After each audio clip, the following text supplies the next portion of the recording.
स्वागत है आपका एक बार फिर से मेरे यूट्यूब चैनल में दिल से। दोस्तों, विटामिन ई के बारे में आप ज़रूर परिचित होंगे।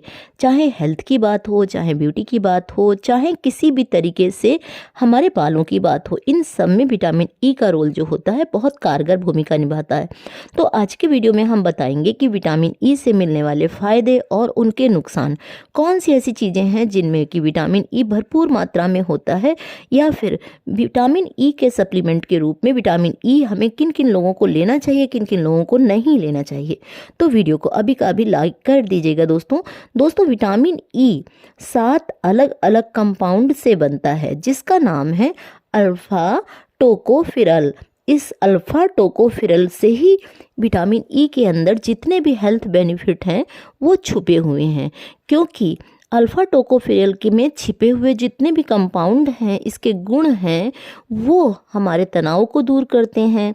हमारे शरीर में अगर कहीं टूट फूट होती है या टिश्यू जो होते हैं वो टूटते फूटते रहते हैं प्रतिदिन, तो उनको रिपेयरिंग का काम करती है। इसके साथ साथ उम्र बढ़ने के साथ साथ जब शरीर में बदलाव होते हैं, जैसे झुर्रियाँ आने लगती हैं, थकान होने लगती है, या फिर आपकी हड्डियों में सूजन आने लगती है, इन सब में भी विटामिन ई का रोल जो होता है बहुत अच्छा होता है। विटामिन ई इतना ही नहीं दोस्तों, हमारे हार्ट की हालत यानी दिल की बीमारियों से भी हमें बचाता है, ब्लड प्रेशर को भी कंट्रोल करता है, साथ ही आपके नसों में अगर कहीं ब्लॉकेज आ रही होती है तो उसको भी रोकता है। विटामिन ई आपके कोलेस्ट्रॉल को भी ख़त्म करता है, जो धमनियों में बुरा कोलेस्ट्रॉल जमा होने लगता है उसको ख़त्म करता है। इसके साथ साथ जिनको फैटी लीवर की समस्या होती है, खासकर जो अल्कोहल नहीं लेते हैं फिर भी उनका फैटी लीवर होता है, तो भी विटामिन ई जो होता है वो आपके फैटी लीवर को भी ठीक करता है। इसके साथ साथ विटामिन ई का फ़ायदा दोस्तों खासकर महिलाओं के लिए बहुत अच्छा होता है, उन छोटी बच्चियों के लिए अच्छा होता है जिन्हें पीरियड रिलेटेड प्रॉब्लम होती है, यानी कि उन्हें दर्द होता है या फिर उन्हें किसी तरीके की साइकिल में दिक्कत होती है। तो इसको विटामिन ई का जो रोल है वो हर किसी के लिए बहुत फ़ायदेमंद है। दोस्तों, विटामिन ई आपकी स्किन को भी सुंदर बनाए रखता है, स्किन को टाइट बनाए रखता है। आपकी स्किन में जो कोलेजन का प्रोडक्ट होता है वो हमारे विटामिन ई की ही देन है।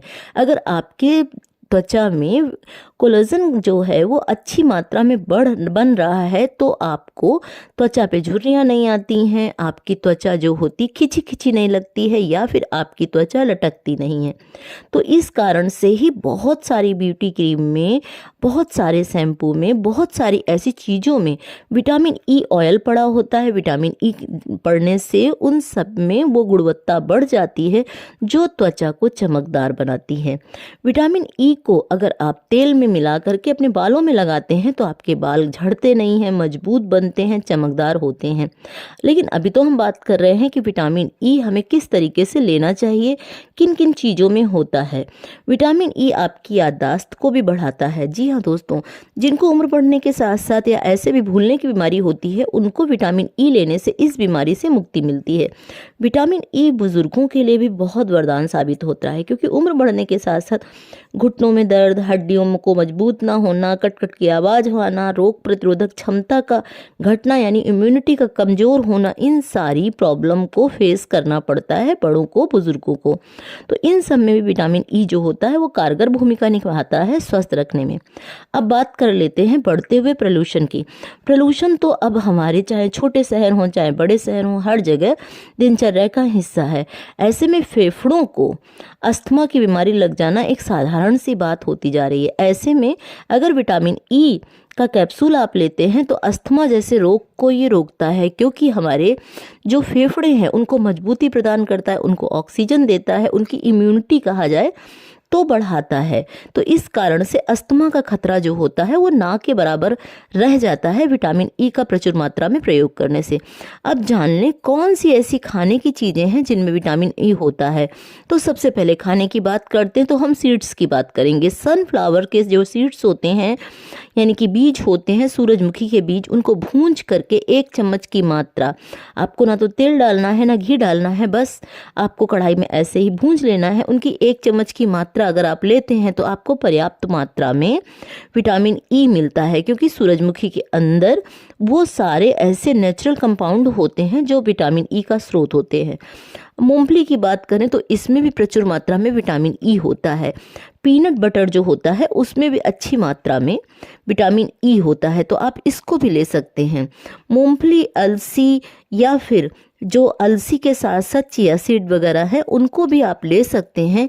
इन सब में प्रचुर मात्रा में विटामिन ई होता है। अब महंगे के रूप में बात करें, अगर आपको पैसों की बात करें तो बादाम जो होता है वो विटामिन ई का अच्छा स्रोत होता है, तो जो ले सकते हैं वो 3 से 4 बादाम अगर खाते हैं तो उनको विटामिन ई की पर्याप्त मात्रा मिल जाती है। सस्ते में अगर कहा जाए तो मूंगफली में भी विटामिन ई होता है, तो सभी लोग मूंगफली, एक मुट्ठी मूंगफली लेकर के विटामिन ई की पर्याप्त मात्रा पा सकते हैं। इसके अलावा फलों में का अगर बताऊं तो सेब है, केला है, आम है, कीवी है, इनमें सब में विटामिन ई भरपूर मात्रा में होता है। अब सब्जियों में पालक, टमाटर, ब्रोकली, इनमें भी विटामिन ई जो होता है वो भरपूर मात्रा में होता है। तो प्रकृति ने हमें इतनी सारी चीज़ें दी हैं जिनसे कि हम विटामिन ई पा सकते हैं प्राकृतिक तौर पे।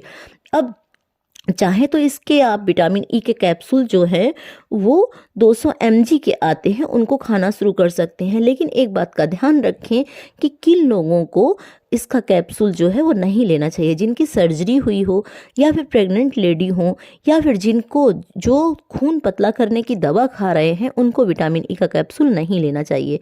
इसके अलावा अगर आप विटामिन ई का कैप्सूल लेना शुरू करते हैं तो 3 महीने से ज़्यादा ना लें, क्योंकि फिर ये आपकी बॉडी में जमा होने लगता है और आपको बहुत सारी और भी परेशानियां दे सकता है। बाकी आप 3 महीने तक विटामिन ई का कैप्सूल ले सकते हैं, और वैसे तो आप डॉक्टर की सलाह पे लें तो ज़्यादा अच्छा रहेगा। तो अगर आप प्राकृतिक और नेचुरल तरीके से आप विटामिन ई, जैसे कि मैंने बताया कि आपको नट्स जो हैं, सीड्स जो हैं, सब्जियां जो हैं, फल जो हैं, वो पर्याप्त मात्रा में आपको विटामिन ई दे सकते हैं। दोस्तों, उम्मीद करती हूँ कि ये वीडियो आपके लिए हेल्पफुल साबित होगा। अगर आपके लिए उपयोगी साबित होता है तो इससे अपनों के साथ भी शेयर करें। और फिर से लाती हूँ एक नई जानकारी, एक नया वीडियो। तब तक अपनी हेल्थ का ध्यान रखें। धन्यवाद।